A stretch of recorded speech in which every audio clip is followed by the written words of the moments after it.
Quand j'ai emménagé dans ce vieil appartement, je pensais enfin trouver un endroit calme, loin du bruit de la ville, loin de mes anciens voisins. Mais dès la première nuit, quelque chose a brisé ce silence. Un rire. Un rire étouffé, derrière la cloison de ma chambre. Je me suis figée. Il n'y avait pourtant personne de l'autre côté. Cet appartement était censé être vide. Je me suis approchée du mur, l'oreille collée contre le plâtre froid. Et j'ai entendu, distinctement, un souffle, puis ce rire, grave, déformé, comme si quelqu'un étouffait son amusement, juste derrière moi. Le lendemain, j'ai tenté de me convaincre que ce n'était qu'un rêve. Mais les griffures apparues sur le mur m'ont fait douter de ma propre raison. Des marques, profondes, comme si des doigts avaient gratté frénétiquement de l'intérieur. Chaque nuit, le rire revenait. Plus proche. Plus long. Et parfois, j'entendais mon prénom murmurer dans l'ombre. Alors j'ai pris mes affaires. J'ai fui. Dans mon nouveau logement, tout semblait enfin normal. Pas de bruit. Pas de rire. Juste le silence. Jusqu'à cette nuit. Alors que je m'endormais, un éclat sonore, discret, a traversé la pièce. Un petit rire, étouffé, venant de derrière la cloison. Il m'a retrouvée. Tu sais ce qui est étrange avec les vieux bâtiments administratifs ? Ce n'est pas seulement l'odeur de poussière, ni les lumières blafardes qui bourdonnent au plafond, c'est ce qu'ils continuent de cacher. Je ne devais pas rester longtemps. On m'avait simplement demandé de consulter des archives pour un rapport oublié depuis des années. Mais en poussant cette lourde porte métallique, je me suis retrouvée dans un couloir interminable. Les murs jaunis semblaient me repousser, et le grésillement des néons rendait chaque pas plus angoissant. Au début, je croyais que je me faisais des idées. Des étagères remplies de vieux dossiers, de classeurs effrités, certains tellement usés que leurs titres étaient illisibles. Tout semblait normal. Mais plus j'avançais, plus le couloir s'étirait. Comme si chaque pas ajoutait une dizaine de mètres supplémentaires. Puis, je l'ai vue. Entre deux rangées, une silhouette immobile. Trop loin pour distinguer ses traits, mais assez proche pour savoir qu'elle me regardait. Je l'ai appelée. Aucune réponse. Et quand j'ai cligné des yeux, elle avait disparu. Mon souffle s'accélérait. Je voulais repartir, retrouver la sortie. Mais quand je me suis retournée, elle n'était plus là. Derrière moi, il n'y avait qu'un couloir encore plus long, étouffant, sans fin. Alors je me suis mis à courir. Jusqu'à tomber sur une table, posée en plein milieu du passage. Dessus, des dossiers ouverts. Mon sang s'est glacé. Chaque page portait mon nom. Des photos de moi, prises à des moments où je n'étais pas censée être observée. Des notes détaillant chacun de mes gestes. Chaque mot que j'avais prononcé. Puis, j'ai entendu un bruit sec. Comme un souffle derrière moi. Et quand je me suis retournée, une main pâle, tordue, s'est agrippée à l'étagère, juste à quelques centimètres de mon visage. Je ne sais pas ce qu'il y avait derrière cette cloison, ni combien d'êtres m'attendaient. Tout ce que je sais, c'est que dans ce couloir, personne ne consulte les archives. Non. Ici, c'est toi qui finis par en devenir une. Tu connais ce sentiment, quand tu entres dans un endroit qui ne devrait pas exister, mais qui t'attire quand même.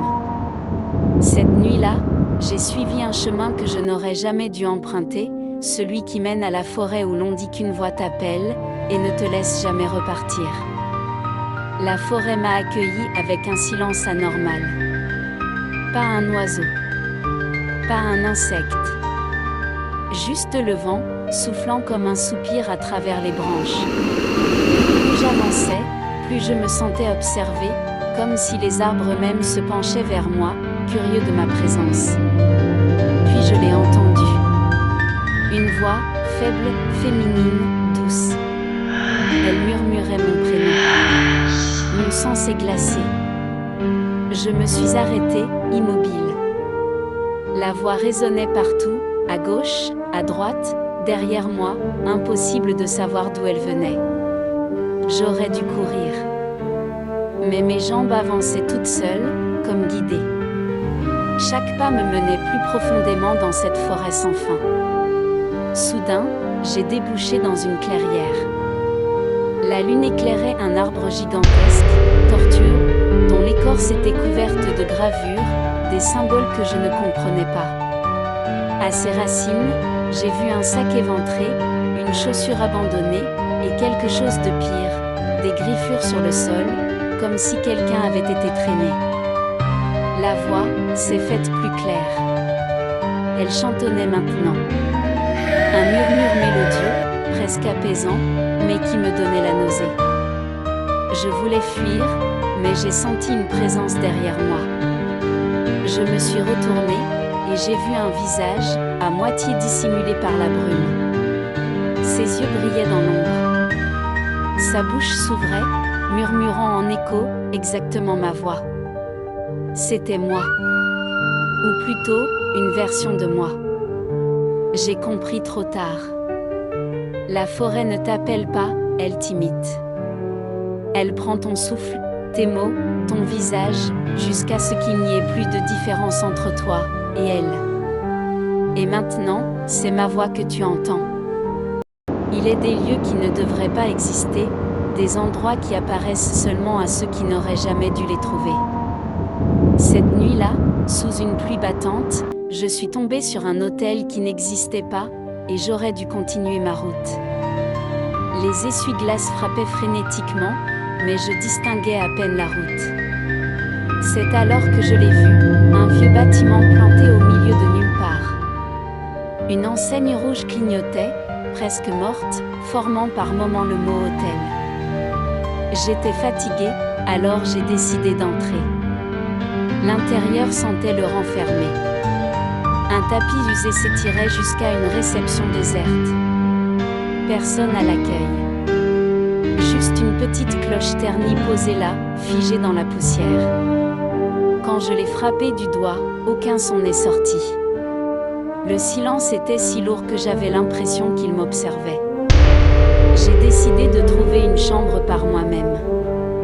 Les couloirs semblaient interminables, tous identiques, couverts d'une moquette tachée. Chaque ampoule au plafond clignotait, comme si elle voulait me prévenir de quelque chose. Je marchais, mais plus j'avançais, plus j'avais l'impression que le couloir s'étirait. Les portes, toutes identiques, me fixaient, comme des yeux fermés prêts à s'ouvrir. J'ai fini par choisir une porte au hasard. La chambre était lugubre, lit défait, meuble d'un autre siècle. Mais ce n'était pas ça le pire. La fenêtre ne donnait pas sur l'extérieur. Non. Elle donnait sur une autre chambre. Identique. Et dans cette chambre, je me suis vue. Debout. À la fenêtre. En train de m'observer. Pris de panique, j'ai voulu repartir. Mais quand j'ai couru jusqu'à la réception, elle avait disparu. À la place, un couloir s'étendait, encore et encore, sans fin. J'ai couru, crié, griffé les murs, mais je suis toujours là. Et parfois, j'entends une autre voix. La mienne. Derrière une porte. Si un jour, vous tombez sur un hôtel isolé, n'entrez jamais. Car si vous le faites, vous n'en ressortirez plus jamais. Je ne sais pas si vous avez déjà reçu une notification que vous n'auriez jamais dû voir. La mienne est arrivée à 2h47 du matin. Mon téléphone vibrait sur la table de chevet. Je l'ai pris, croyant à un simple message, mais ce n'était ni un SMS, ni un mail. Seulement un symbole rouge, inconnu, pulsant au centre de l'écran, comme un cœur qui battait. J'ai cru à un virus.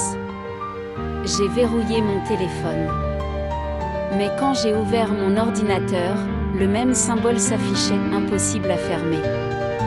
Puis, sur ma télévision éteinte, j'ai vu le reflet de ce signe rouge, comme si les écrans se répondaient entre eux. Une phrase s'est inscrite sur chacun de mes appareils, synchronisée, parfaite, il est derrière toi.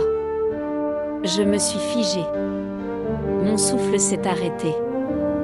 Je n'ai pas osé tourner la tête. Et puis, le reflet a changé. Dans l'écran de mon téléphone, j'ai vu un visage. Un visage qui n'était pas le mien. Distordu, grisâtre, et qui souriait. La lumière s'est éteinte d'un coup. Quand je me suis réveillée, ma chambre était vide. Mon téléphone gisait au sol, écran fissuré, notification toujours rougeoyante. Et pourtant, je jurerais avoir entendu, juste derrière moi, le son d'une respiration qui imitait la mienne. Alors, je vous en prie, si une notification apparaît cette nuit et que vous ne reconnaissez pas l'icône, ne la touchez surtout pas. Car si vous l'ouvrez, il saura où vous êtes.